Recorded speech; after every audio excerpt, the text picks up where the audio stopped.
Salut tout le monde, du coup je suis avec Camille. Camille, comment ça va? Bah écoute, ça va très bien, très content d'être avec toi pour cet épisode. Bah ouais, bah, avec plaisir. Bah du coup là c'est depuis une semaine la fin de l'été. Du coup on s'était dit ça pouvait être pas mal en fait, comme on échange souvent sur pas mal de choses, de parler un petit peu de l'actu de l'été en tant que dev ou même sur d'autres sujets. Toi ça va, t'as passé un bon été de ton côté? Bah écoute, ouais, je suis parti en vacances, j'ai appris plein de trucs et on va en parler.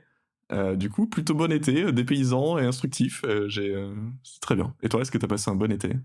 Ça va. Du coup, j'étais plutôt en vacances au mois de juin, donc du coup, le mois de juillet, août était plutôt studieux de mon côté, mais j'ai appris plein de choses et voilà. Donc c'était un petit peu tech aussi du mien, mais je sais que le tien aussi. Donc voilà. On va faire comme si tu m'en avais jamais parlé et comme si je t'en avais jamais parlé. Ouais, c'est ça.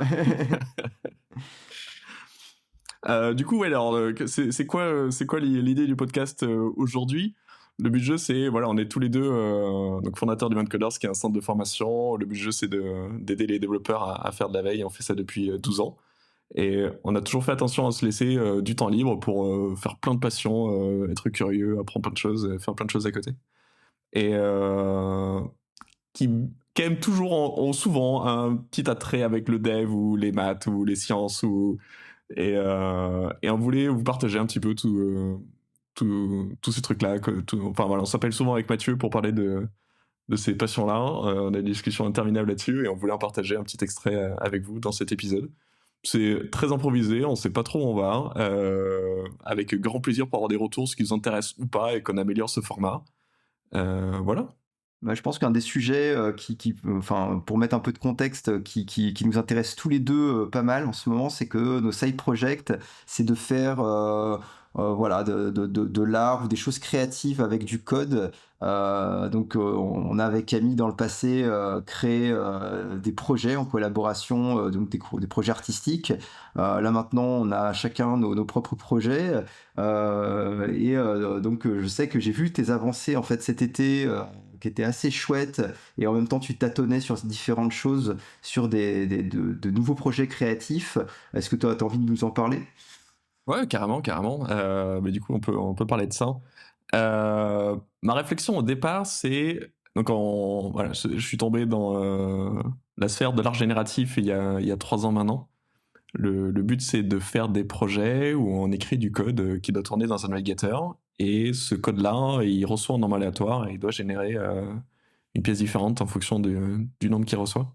Du coup, c'est un code qui génère une collection. Et il faut que la collection soit intéressante, cohérente, etc. Et c'est tout le jeu de créer une collection. Et ça peut être tout ce qui tourne dans un navigateur. Donc ça peut être une image statique, mais ça peut être aussi quelque chose d'animé, de la 3D. On peut faire du son, on peut faire plein de choses dans un navigateur.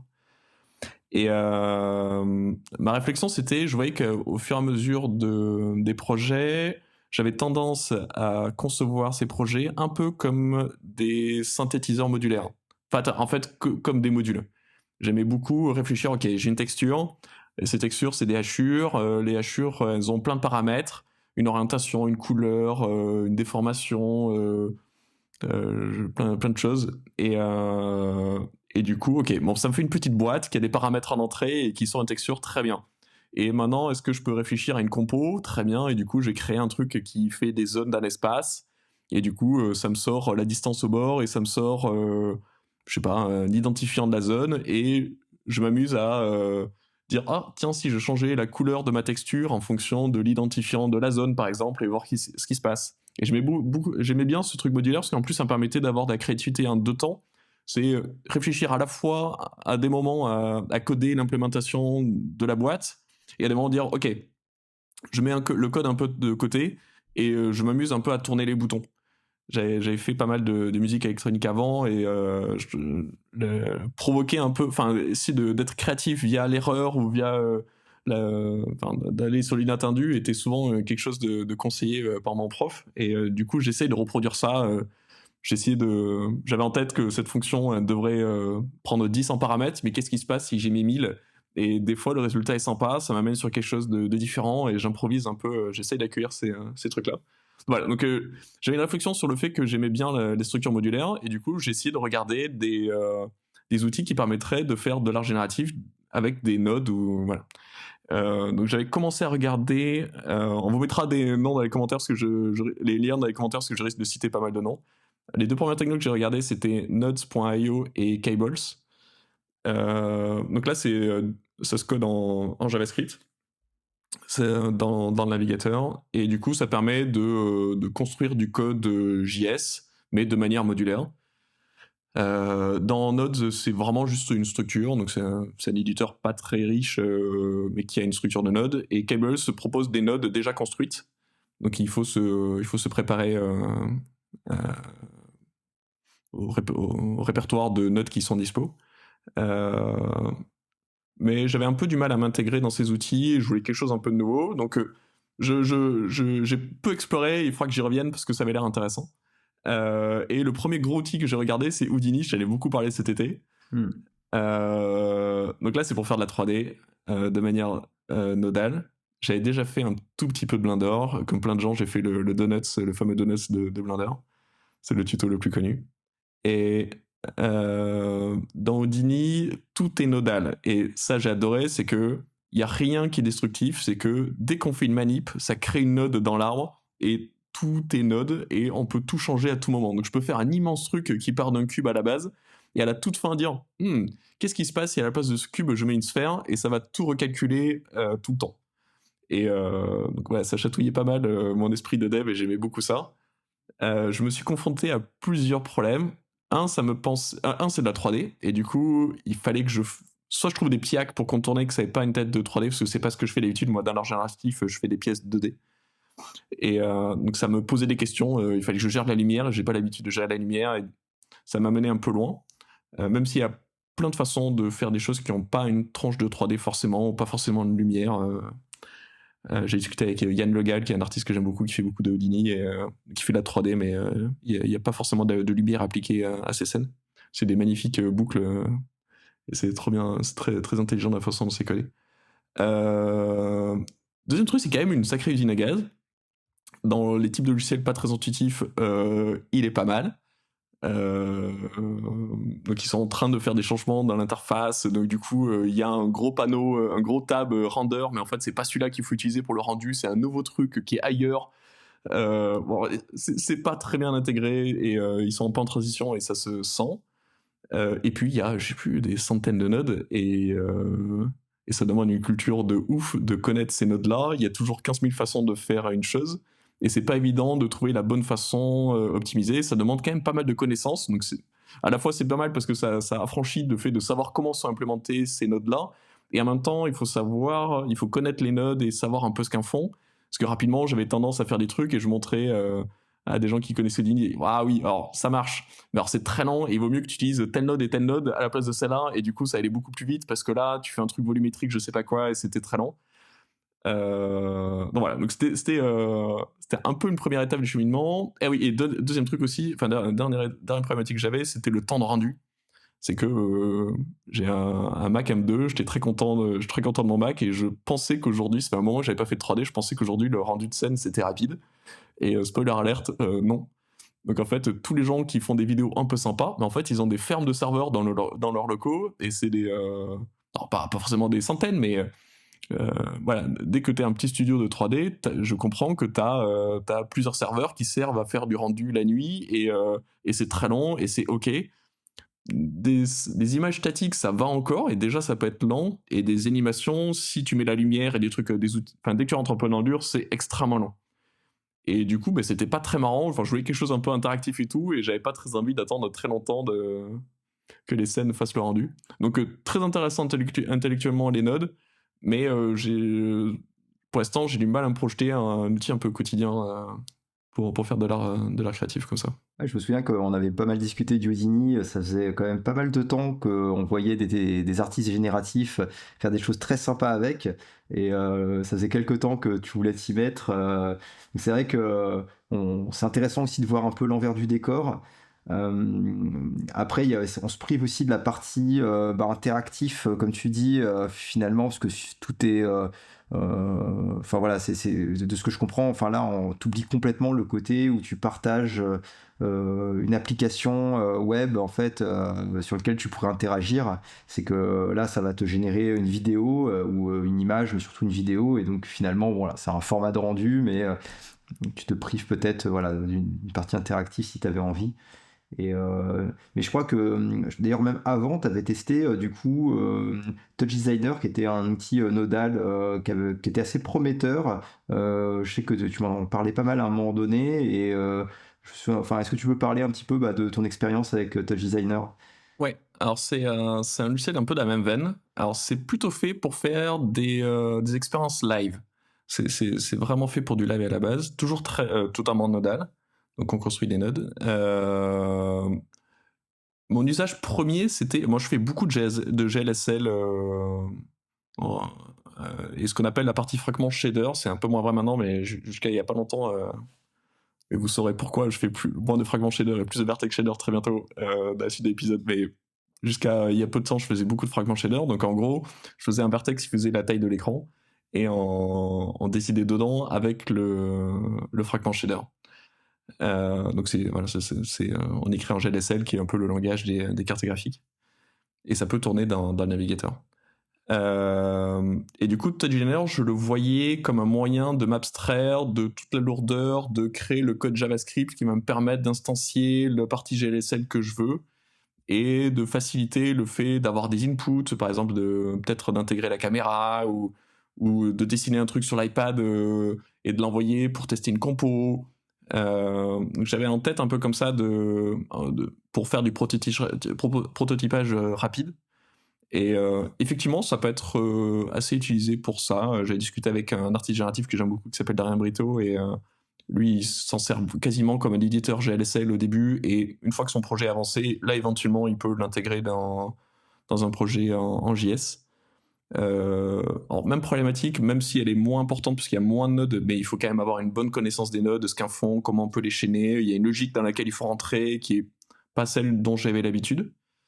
Et un peu comme Houdini aussi, c'est que moi je fais de l'art génératif, il y a une niche, et c'était assez confortable de rester dans cette niche parce que je sais les gens qui apprécient ce domaine-là, etc. Et le fait de sortir de cette niche, parce que du coup, cette niche, le point commun, c'est qu'on fait des œuvres d'art 100% avec du code. Et le fait d'utiliser un outil, même s'il y a du code dans Touch Designer, on sort de cette sphère. Et du coup, il y avait tout un aspect de je peux faire d'autres choses, ça me challenge différemment. Il y a des choses qui deviennent extrêmement faciles, mais du coup, c'est plus impressionnant de les faire. Par exemple, il y a un module particule dans Touch Designer qui facilite énormément le taf de gérer des particules.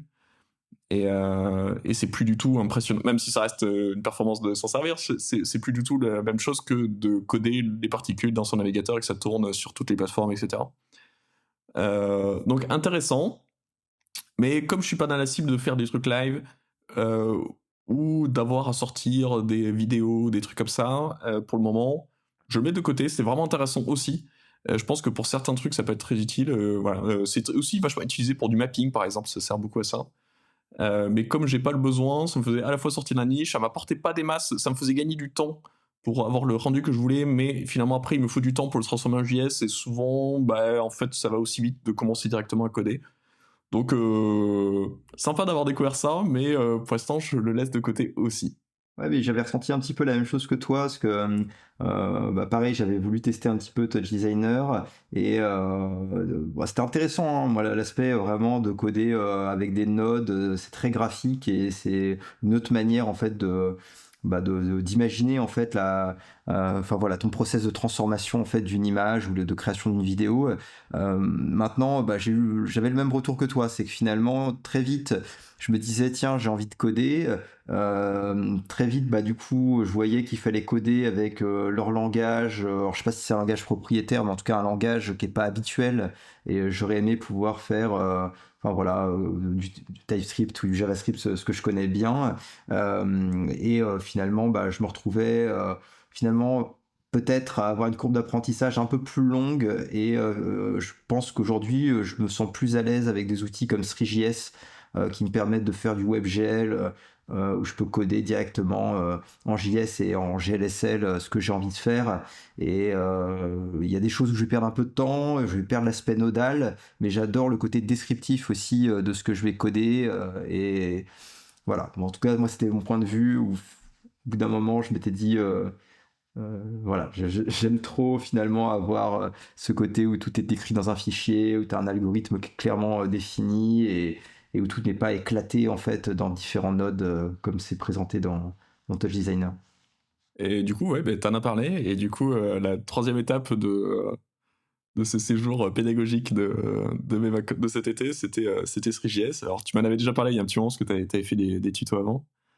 Je sais que t'avais bien aimé. J'avais pas trop accroché. Parce que j'avais essayé de faire le tuto, je pense, juste après que je sais pas, quand tu l'avais fait, il y a peut-être 2 ans, un an, un truc comme ça, je pense. Ouais, bah disons que j'ai fait plus que des tutos, parce que j'ai fait des projets du coup en Three.js. Donc ouais, moi c'est vraiment une techno que j'affectionne particulièrement. Ouais. Et donc tu m'avais beaucoup parlé, j'avais commencé le tuto. Alors il y a un tuto qui est super connu qui s'appelle le Sri Journée pardon, de Bruno Simon. Et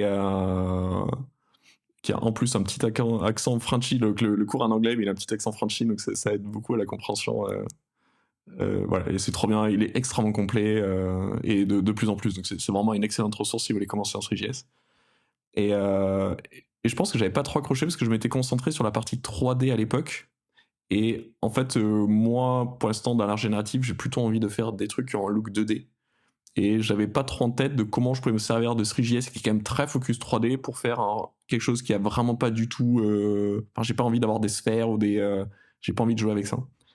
Et donc pendant un petit moment, ça me fait galérer. Et c'est vrai que là, en comprenant un peu mieux comment ça marche, bah, j'ai pu avancer sur Three.js et sur le tuto. Et j'ai adoré la partie sur le GPGPU avec les particules.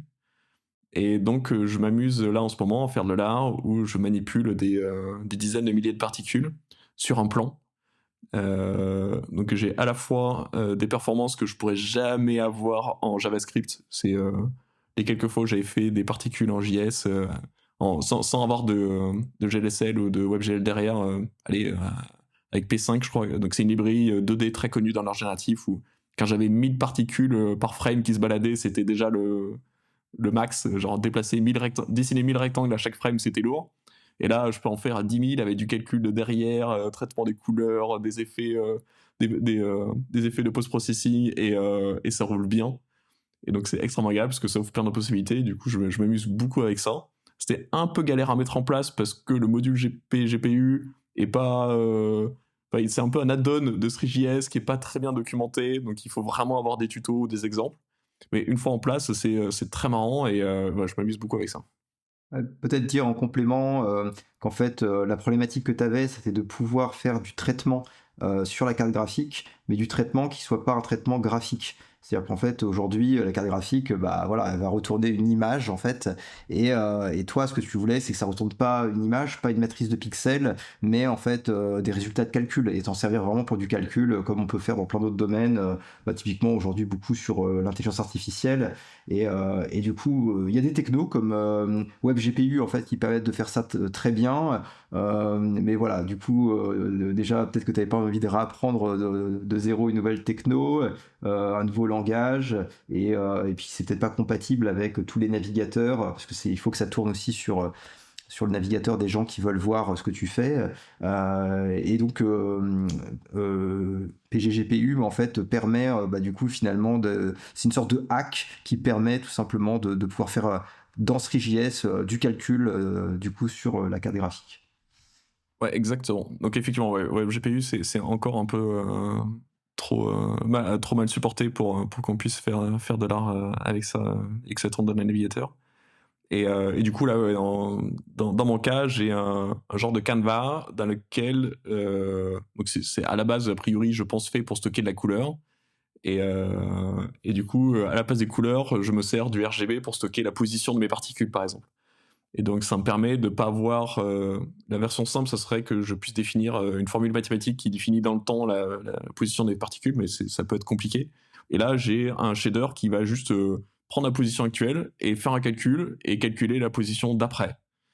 Et du coup, c'est trop bien parce que ça permet de faire des choses plus complexes et de découpler un petit peu le calcul. Et donc, je m'amuse avec ça et j'ai en tête de tester aussi d'avoir je sais pas que le terme, enfin, c'est un, un canvas ou je sais pas le bon terme, qui pourrait sauver la position également. Et on peut utiliser l'alpha aussi pour stocker un quatrième paramètre qui serait d'une seule dimension, genre la durée de vie, enfin où t'en es dans ta vie de particules, et quand t'arrives à 1, ben, tu meurs, et peut-être que ça recommence à 0, tu reviens à ta position, ou je sais pas, des trucs comme ça. Donc tu peux aussi te servir de ces paramètres. Voilà, donc c'est un petit hack parce que tu sens bien qu'il y a le format RGBA qui est derrière. Mais voilà, ça permet de faire des choses très marrantes, et là, du coup, je m'amuse beaucoup avec ces trucs-là. Donc je suis content parce que j'ai trouvé un usage qui me va bien de Three.js. Donc j'utilise pas le Three.js pour la principale raison pour laquelle c'est fait. Et en même temps, il y a plein de fonctions qui sont très, très bien. Le post-processing, il y a déjà des trucs qui sont intégrés dedans. Et ça me fait gagner, ça m'a quand même fait gagner beaucoup de temps. Je pense qu'à refaire le hack à la main, ça aurait été quand même très long. Donc très, très belle découverte. Donc voilà un peu les grosses découvertes de cet été de mon côté. Bon, et toi alors, du coup, tu vas parler de plein de choses aussi. Ouais, ouais, bah écoute, du coup on avait fini ensemble, c'était avant l'été, on avait fini ensemble un projet, du coup, enfin voilà, qui était un peu dans le style aquarelle sur lequel on avait travaillé avant. J'avais beaucoup aimé la partie shader que j'avais découvert sur nos différents projets qu'on avait fait dans le passé. Donc la partie shader permet en fait facilement d'avoir une maîtrise sur chacun des pixels, finalement. Bah, donc en gros, on va avoir une granularité très fine dans l'image qu'on a envie de générer, et ça c'est quelque chose que vraiment j'ai découvert avec nos projets, et je trouve ça vraiment super. Euh, de l'autre côté, j'avais envie en fait, finalement, moi, dans la partie artistique qui m'intéressait sur la génération de code, c'était aussi de faire des choses. La question, ce que je me disais, c'était comment j'ai envie que les créations que je fais soient utilisées par les personnes qui pourraient me les acheter. En fait, finalement, je suis assez sensible par l'aspect physique. C'est que j'adore quand j'ai pu faire différentes expos quand je vivais à Paris, et là j'en fais à Lyon, c'est-à-dire voir physiquement des œuvres, voir la matière, la texture réelle de la matière, creusée, etc., voire même sculptée. Et finalement, on peut faire des choses très très sympas aussi avec du code qui ont une dimension matérielle. Et du coup, j'avais envie aussi que derrière, mes créations puissent être affichées chez les gens qui me les achètent en fait. Enfin, pour moi, ce serait vraiment une grande gratitude de dire, voilà, des personnes ont des créations que j'ai fait chez eux, quoi. Et donc voilà, donc moi c'est vrai que c'est quelque chose qui me passionne depuis maintenant, je ne saurais pas dire combien de temps, hein, mais depuis 2-3 ans, c'est de voir du coup ces créations physiques, notamment avec du doré, avec des effets du coup voilà, de réflexion de lumière, de ce qu'on appelle du débossage, c'est-à-dire le moment où le papier va être un petit peu creusé en fait, et ça va donner des aspects des aspérités en fait au papier, qui peuvent avoir de différentes formes. Et récemment, je m'intéresse pas mal à la partie holographique, c'est-à-dire de pouvoir utiliser en fait des textures holographiques. Il en existe des tas, hein, et qui permettent de diffracter la lumière d'une certaine manière pour mettre en avant un sujet. Donc voilà, donc ça c'est un peu le Il faut que tu contexte. m'expliques là. Comment on fait pour avoir des textures holographiques sur du papier? C'est quand même, on voit pas ça tous les 4 Ouais. matins. On a peut-être vu des stickers, des choses comme ça, mais comment à la maison on peut faire des impressions où il y a du holographique dessus? Ouais, ouais, c'est une bonne question. Alors là, on sort un peu du code. Donc déjà, il faut séparer deux choses. C'est que il y a d'un côté des imprimantes holographiques qui vont réellement imprimer des motifs, qui vont même des fois avoir des représentations un peu comme en 3D holographique.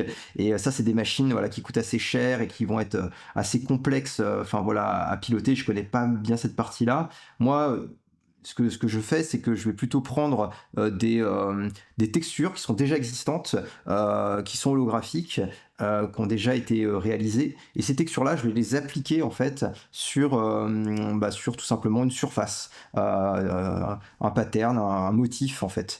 Donc là, comment je fais ça? En fait, c'est une technique en fait, tout simplement, c'est que je vais imprimer alors, mon projet, normalement avec une imprimante classique, pour les parties qui sont pas holographiques et pour les parties holographiques, l'idée ça va être, de reprendre la feuille imprimée, et d'imprimer juste les parties qu'on veut avoir en holographique, avec, une imprimante laser en fait, avec une encre noire et d'ailleurs, je crois que peu importe la couleur de l'encre, mais on va dire, l'encre noire, c'est la plus classique et en fait, cette encre noire, elle aura des propriétés en fait, avec de la chaleur, de pouvoir coller. Donc là après, la deuxième étape, c'est donc on se retrouve avec une impression, avec plein de choses colorées et quelques parties qui sont noires, qui ont été imprimées avec l'imprimante laser et qui vont recueillir en fait la texture holographique. Et là après, bah, je passe par une sorte de plastifieuse mais un peu différente, c'est-à-dire un rouleau en fait qui va mettre une pression et de la chaleur et je vais y mettre ma texture, donc mon papier holographique, mon impression en dessous et voilà et puis tout simplement la pression et la chaleur vont faire que l'encre du coup qui vient de l'imprimante laser va chauffer, va coller et donc va tout simplement coller tout simplement la texture holographique et après délicatement on enlève la pellicule holographique et avec une très grande précision, enfin vraiment c'est extrêmement précis, je vais avoir l'holographique que sur la partie qui m'intéresse. Voilà. Donc ça permet voilà, de tout simplement, et on peut faire autre chose que l'holographique avec ça, hein. Ça peut être des aplats de doré ou d'un tas de textures différentes un peu complexes. On peut même faire un mixte entre des textures mates et des textures brillantes et jouer avec du coup ces différents types enfin, voilà, de textures. Enfin, c'est vraiment tout un univers assez passionnant qui peut être fait avec ça. C'est super intéressant parce que c'est des techniques que j'ai très peu eu enfin, j'ai pas vu dans notre domaine. C'est que souvent on voit du pen plot. Donc c'est pour les auditeurs, c'est une imprimante sur laquelle on met un stylo et ça passe le stylo à l'endroit où on lui a dit de le passer. On passe du SVG et ça dessine. Mais il y a plein de choses qu'on peut pas faire facilement, notamment des aplats par exemple, et ou varier la taille. Alors il y en a qui peuvent par exemple varier un petit peu. C'est qu'il y a des stylos où en fonction de à quel point on appuie, ça fait plus épais ou pas. Mais c'est le max qu'on peut faire. Et c'est vrai que bah, du coup avec ta technique, tu peux faire des choses très fines et à la fois faire des gros aplats où au stylo, on verrait que probablement ça a été colorié, on verrait les lignes, ou ce serait compliqué de ne pas avoir cet aspect-là. Donc c'est intéressant parce que tu apportes des rendus un peu dans ce style-là. Alors, si tu fais du holographique, là pour le coup, ce sera totalement unique, mais le doré, on pourrait l'avoir en pen block, et c'est vrai que tu auras tu apportes un serveur un peu plus librement. Ouais. Tu as juste à sortir la forme et tu n'as plus besoin que ce soit des lignes en intermédiaire. Ouais, complètement. Et d'ailleurs, une technique n'exclut pas l'autre, parce que moi, justement, ce qui m'intéresse d'explorer aujourd'hui, c'est plutôt combiner différentes techniques sur un même support. Donc, actuellement, j'utilise un traceur, en fait, donc un pen plot, qui me permet typiquement, bah, voilà, de pouvoir déplacer en fait bah, ça va ressembler comme un stylo mais qui met une certaine pression sur une feuille dorée et de manière et qui va pouvoir me faire un tracé en fait doré mais qui va être filaire en fait. Donc c'est très bien. Alors, j'ai des très beaux tracés filaires et des contours et des choses, c'est très joli. Mais effectivement, du coup, dès que je veux faire un aplat, c'est différent et le rendu va pas être le même avec enfin, ça dépend ce qu'on veut faire en fait.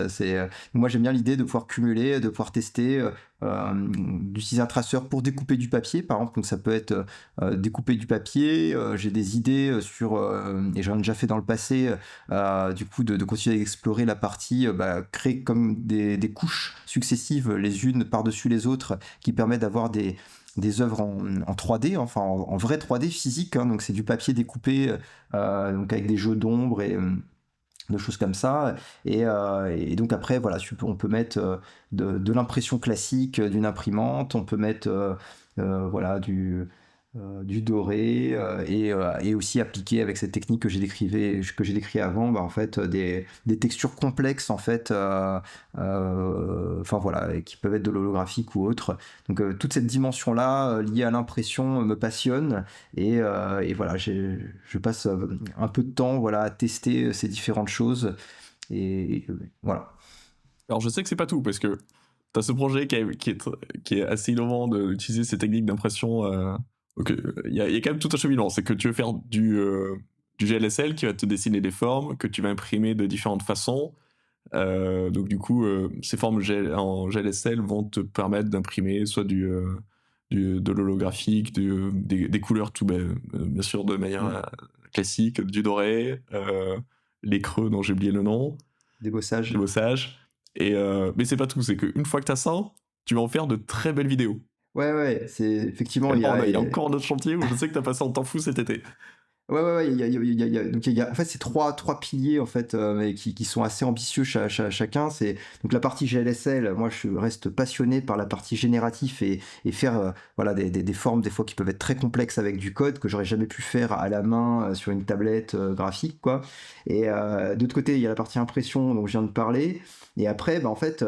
Les choses sont venues du fait que j'adore donc travailler avec des choses qui réfractent la lumière ou qui réfléchissent la lumière et quand on prend une simple photo et pour la partager tout simplement on saisit pas en fait toute la partie intéressante finalement de l'œuvre, surtout si elle va être en plus en 3D donc c'est une photo, c'est très bien je pense la photo, mais c'est quand même vachement plus sympa en vidéo. Et je me suis dit finalement autant pour faire des vidéos autant essayer de faire des belles vidéos et finalement même que ces vidéos en soi puissent devenir à terme elles-mêmes finalement l'œuvre. C'est-à-dire que en vidéo on peut faire des choses incroyables et finalement voir une scène en fait d'un objet physique fait à la base avec du code. Enfin, je trouve ça assez intéressant de voir ces différentes couches qui se succèdent, du code, puis de l'impression, puis après une partie créative sur la partie vidéo.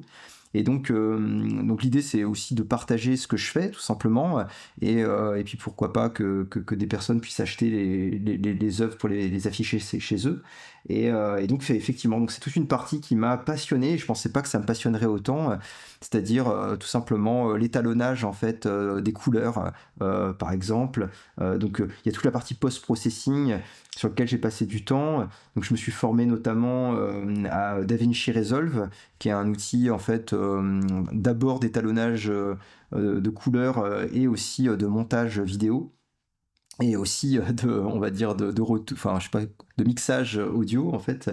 Enfin il fait plein de choses cet outil. Et voilà, et du coup j'ai passé un peu de temps à essayer de comprendre comment cet outil fonctionnait, qui est assez complexe, mais en même temps extrêmement puissant. Et j'ai retrouvé, sans que ce soit du code, tout le plaisir que j'ai quand je fais du code. Quand je fais du code, moi ce que j'adore, c'est créer des choses. Créer des choses, alors des fois ça peut venir d'un besoin très concret, parce que là on parle de code créatif, mais avec Human Coders, on a très souvent des choses qui nous font redescendre très vite sur Terre avec des fonctionnalités extrêmement claires quoi, que nos utilisateurs, nos clients souhaitent. Et puis en même temps, la question c'est comment essayer de faire quelque chose qui soit le plus enfin voilà, il y a une dimension créative aussi à un moment donné quand on code.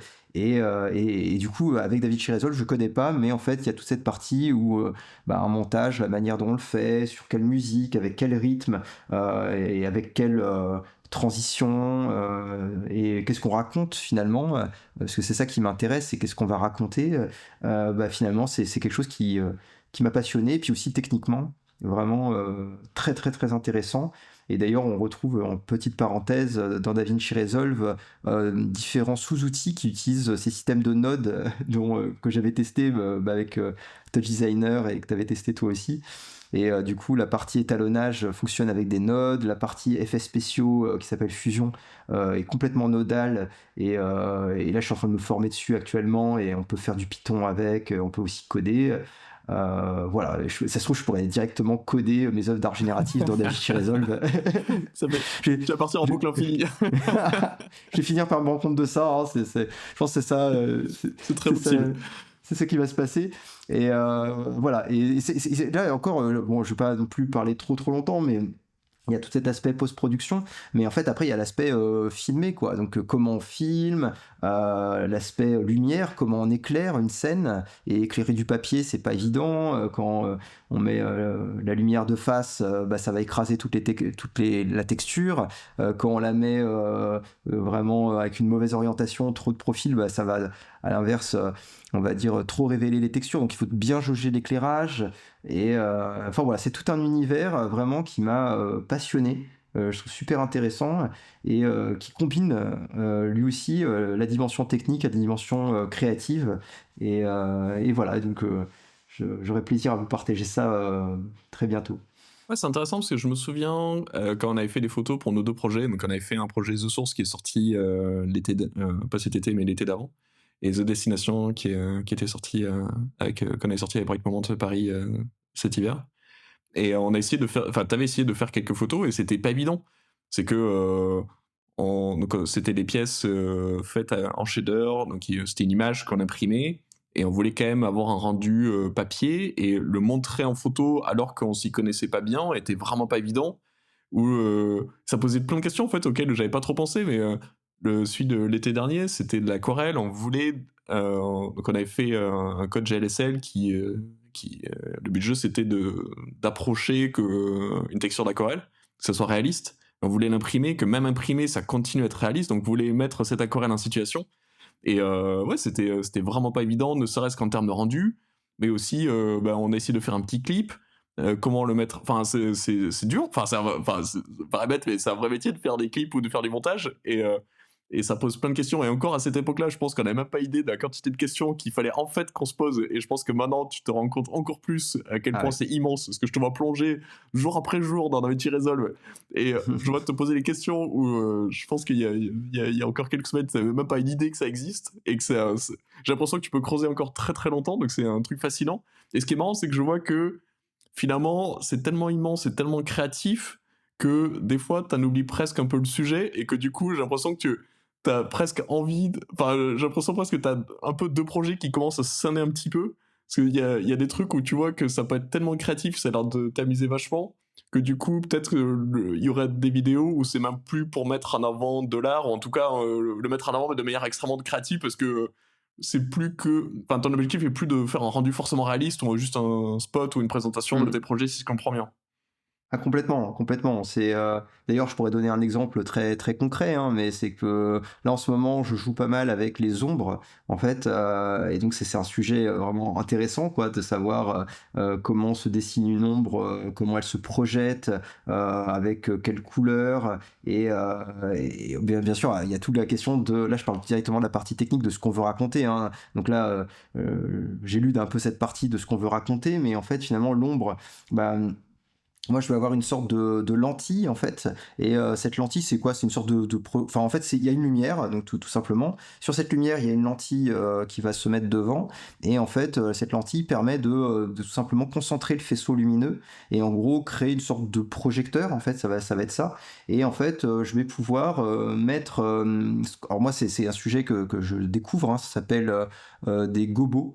Donc les gobos, c'est des petites plaques en fait que l'on va mettre, des petites plaques qui vont avoir tout simplement, ça va être un masque, hein. Donc un masque, ça veut dire des parties qui vont être pleines, des parties vides, et qui vont derrière projeter une ombre qui aura le motif en fait. Voilà, le vide va laisser passer la lumière, le plein va le bloquer. Et du coup, je pourrais complètement m'amuser à, comment dire, utiliser un traceur de découpe à partir de code GLSL pour avoir des motifs super marrants, ben voilà, et puis derrière, finalement, les mettre sur ce projecteur et projeter l'ombre qui viendrait finalement du code.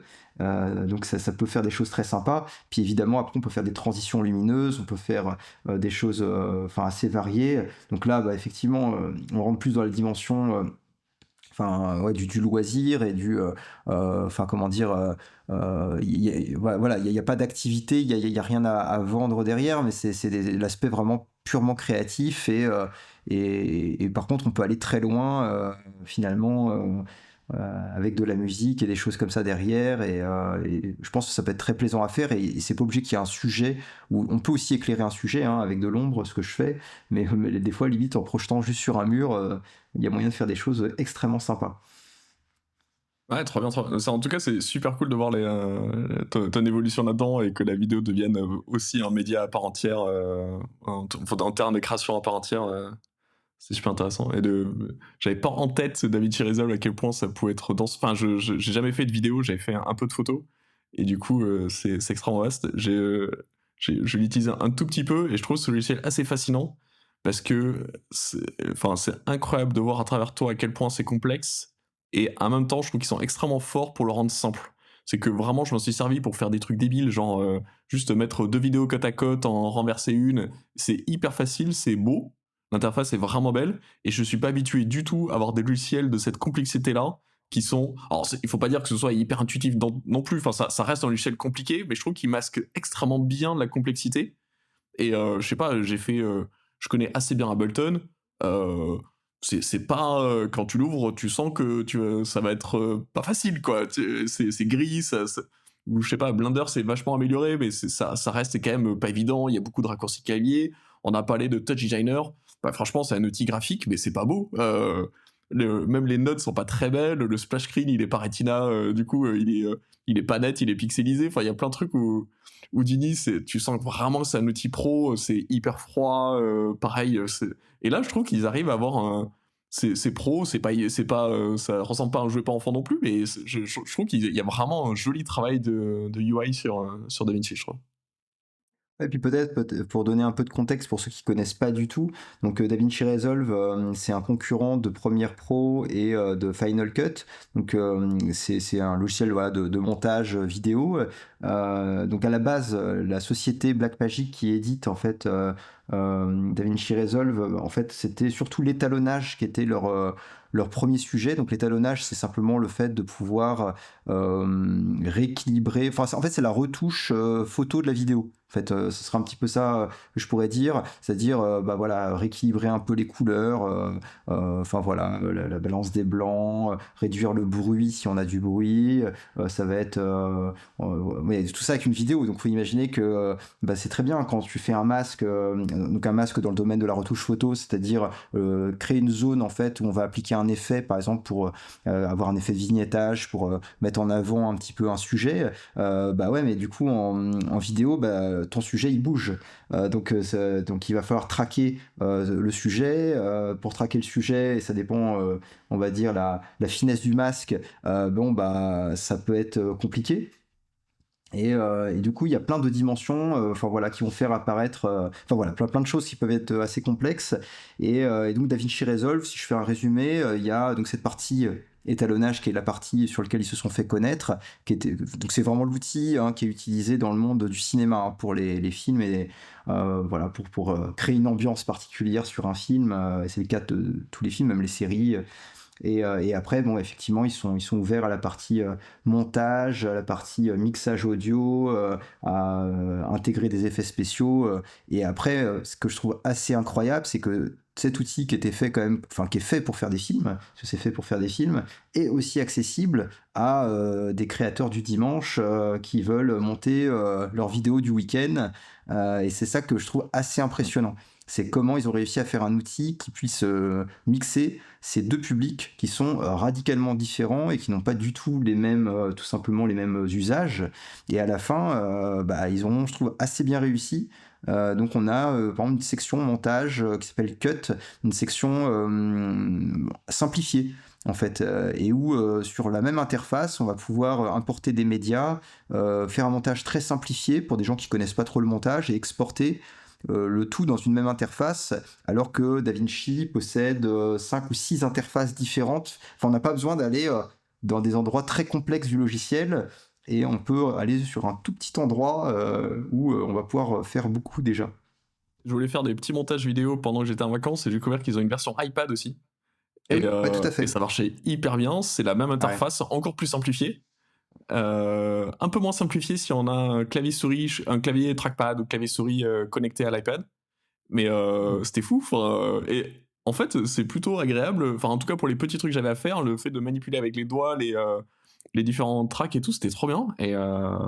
Donc, et ouais, interface similaire, donc c'est trop bien. J'ai pu bosser un petit peu DaVinci Resolve. J'ai pas du tout allé aussi loin que toi, c'était juste un peu de montage, mais c'était trop cool de pouvoir le bosser pendant mes vacances sur l'iPad aussi. Ouais. Je voulais dire qu'on n'était pas sponsorisé par DaVinci Resolve. Ça fait vraiment grosse promo pour le logiciel, mais voilà, bon, c'est pour dire, moi je suis toujours agréablement surpris de ce que ça peut faire, et on pourra vous faire, si vous voulez, si ça vous intéresse, des podcasts qui expliquent un peu plus tout ce qu'on peut faire avec, et voilà. Et là, par exemple, je suis en train d'explorer la partie effets spéciaux, et on peut coder dedans, enfin vraiment, j'ai trop envie de voir ce qu'on peut faire avec, et je pourrais vous en parler quand j'aurai davantage avancé. Alors, tu m'en as parlé tout l'été, il fallait évidemment qu'on en parle. Bon, du coup, c'était trop cool, ça fait plein de choses qu'on a appris cet été qui se connectent un peu là-dessus. C'est trop bien. Est-ce qu'il y a Ouais, d'autres puis trucs dont tu voulais nous parler de cet été? bah, il y a des choses, alors ça va peut-être reboucler avec ce que tu disais tout à l'heure, c'est que j'avais déjà suivi des cours de Bruno Simon sur StriJS. C'était il y a plus de 2 ans, et c'est ce qui fait qu'après j'avais fait différents projets en StriJS. Et là, il avait sorti en février dernier des cours plus avancés, vraiment spécifiquement liés au shader en fait, et au GLSL. Et du coup, bah, j'avais pu suivre ces cours vraiment très ciblés là-dessus pour faire, voilà, typiquement faire des prévisualisations. Pour moi, c'était ça mon objectif, des prévisualisations du coup de création qui pourraient intégrer voilà, du doré, de la réfraction lumineuse, de l'holographique, du débossage, enfin tous les effets que je décrivais de l'impression. Bah, j'avais envie, quand je code, bah, tout simplement d'avoir un rendu plus rapide que de passer par toutes les étapes que j'expliquais tout à l'heure d'impression pour me dire tiens, ça c'est un bon ou un mauvais résultat. Et donc cette formation m'a pas mal servi à créer tout simplement je sais pas comment on pourrait appeler ça, mais un socle technique qui me permet justement de pouvoir rapidement avoir un rendu, une prévisualisation que je vais pouvoir après passer en mode impression. Et donc ces formations vraiment super intéressantes. On pourra aussi sur d'autres podcasts creuser un petit peu si ça vous intéresse ces parties finalement. Il y a un petit peu de maths, mais on peut simplifier un petit peu, qui permettent d'avoir des rendus assez sympas en utilisant StriJS et GLSL. Et voilà, et du coup je sais qu'après bah, toi aussi tu avais suivi cette formation, et ça a débouché aussi sur plein de choses assez chouettes que je te vois faire en ce moment. Ouais, je pense que j'avais un peu trop essayé de la suivre de manière linéaire. Et du coup, j'avais en tête de faire des particules. Et en fait, ça m'a vachement aidé à aller à l'essentiel. C'est que du coup, bah, tu as pu m'aider à savoir quel cours il fallait que je lise. Parce qu'en fait, c'est quand même très long. Je crois qu'il y a plus de 100 heures de contenu. Et en fait, c'est très souvent hors sujet par rapport à ce que j'avais envie. Et du coup, j'avais pas envie d'être expert en StriJS. Je voulais m'amuser avec notamment ces particules et retomber dans un truc où c'est beaucoup de GLSL ah oui, du coup, j'avais dit au début de l'épisode que je faisais beaucoup de vertex. Parce qu'en fait, maintenant, la principale. Alors, avant, le 99% de mon code GLSL était dans les fragments shader. Donc, je faisais je faisais un rectangle et on dessinait dedans et le fragment. C'est ce qui applique la texture à un vertex. Et les particules sont manipulées par des vertex. Et du coup, le gros de mon code, c'est le vertex qui le gère, et le fragment a très très bonne info parce que c'est juste lui qui s'occupe de dessiner la particule, mais elles sont de la même enfin toute la particule est de la même couleur aujourd'hui, donc ça sert juste à dessiner la forme ou à faire varier un petit peu la couleur dedans, mais même la couleur c'est le vertex qui va la lui donner. Et ce qui est pas mal niveau perf, parce que du coup le vertex est calculé qu'une fois par particule, alors que le fragment shader est exécuté une fois par pixel où la particule s'affiche. Et donc, finalement, je peux faire des trucs, des calculs assez complexes sans pour autant que ça casse trop les perfs de la carte graphique, ce qui est très cool. Mm.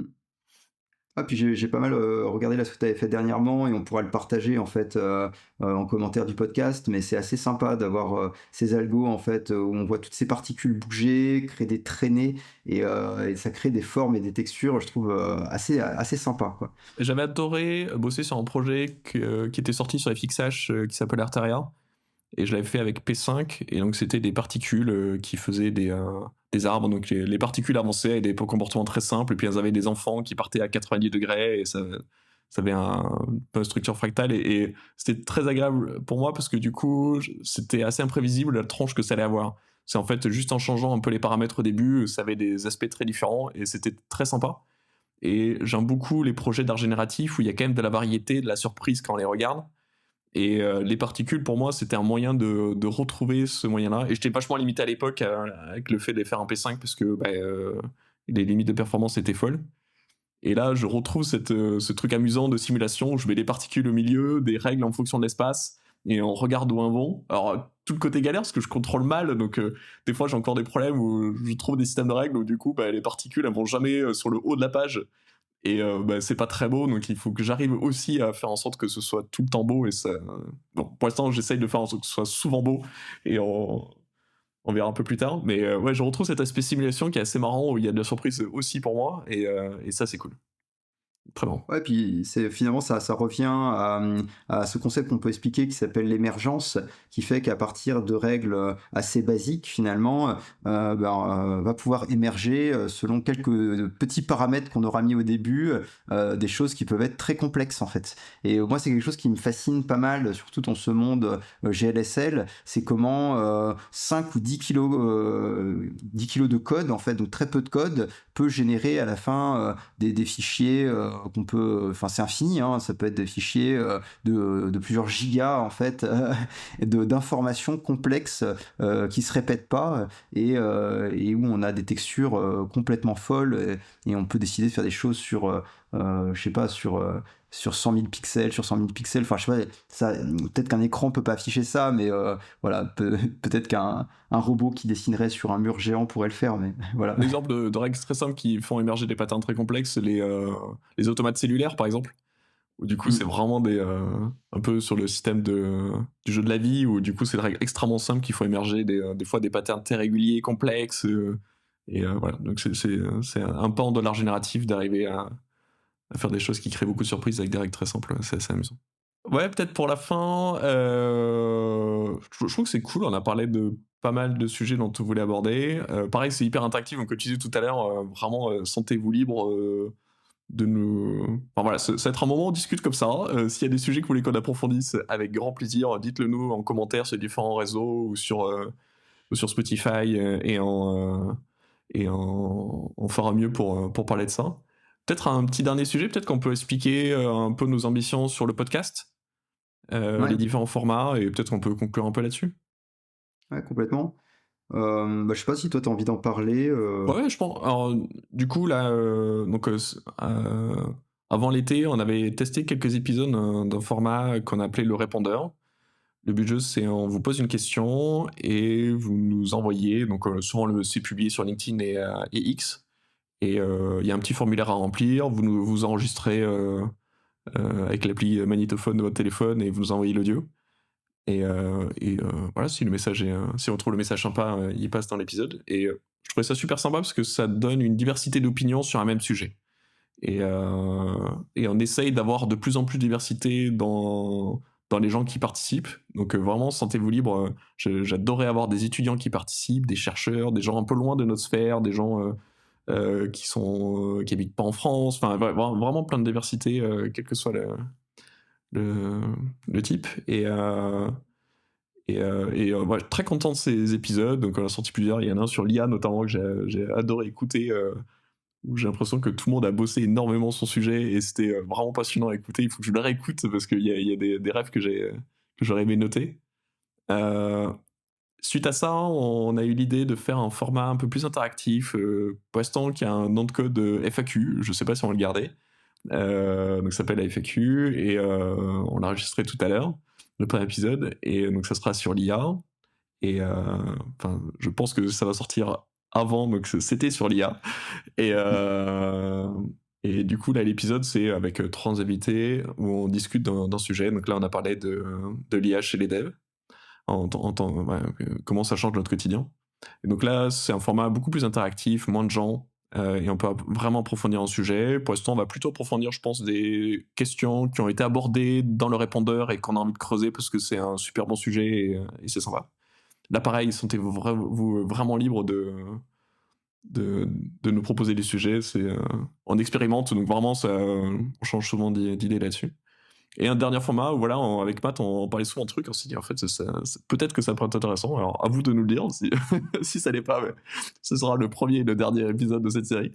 Et si ça vous a plu, on peut en faire d'autres. Et vraiment, dites-nous, pareil, si vous voulez qu'on fasse un peu évoluer le format, qu'on parle de sujets en particulier. Vous l'avez compris, on a beaucoup fait d'art génératif et c'est notre grosse passion à tous les deux. Et donc voilà, on a fait beaucoup dans notre temps libre, et donc avec grand plaisir on peut en parler, on pourra faire plusieurs épisodes autour de ça, évidemment. En tout cas, ça va teinter un petit peu les discussions. Mais aussi, on peut approfondir des sujets chez Human Coders, parce que évidemment, on travaille régulièrement dessus. Il y a des sujets, tout n'est pas passionnant, mais peut-être qu'on peut aborder dans cet épisode des réflexions qu'on a eues sur la com, des réflexions qu'on a eues sur des choix de formation intégrés, ou la façon dont on intègre les formateurs. Peu importe, s'il y a des sujets qui vous intéressent aussi là-dessus, avec grand plaisir pour l'aborder. C'est aussi quelque chose qui me passionne depuis 12 ans et qu'on aimerait partager avec vous. Juste, on avait peur que ce soit peut-être un peu chiant, donc dites-nous les sujets qui vous intéressent, et avec grand plaisir pour aborder ces sujets. Je sais pas si Matt, tu veux ajouter quelque chose là-dessus. Ouais, bah, en fait, comme ce que tu l'as bien dit, en fait, l'idée un peu de ce format, un peu test, c'était, bah, tout simplement de donner un petit peu nos actus, quoi, à tous les 2. Et en fait, je pense que ça peut être sympa, voilà, qu'on puisse donner, je sais pas à quelle fréquence, les petites actus, des choses qu'on a découvert en tant que développeur, et comme tu dis, des choses aussi qui peuvent concerner, la boîte qu'on dirige aussi ensemble. Enfin voilà, moi je pense qu'il y a pas mal de choses sur lesquelles, bah, je suis très curieux d'avoir des retours ou de pouvoir le partager. Est-ce que ça sonne la fin de ce premier épisode? Ouais, ouais, je pense qu'on arrive à la fin. En plus, on est quasiment pile à 1 heure, donc c'est un très bon timing, à peu près la durée qu'on s'était donnée. Donc bah, effectivement, bah, merci en tout cas de nous avoir écoutés. J'espère que ça vous a plu.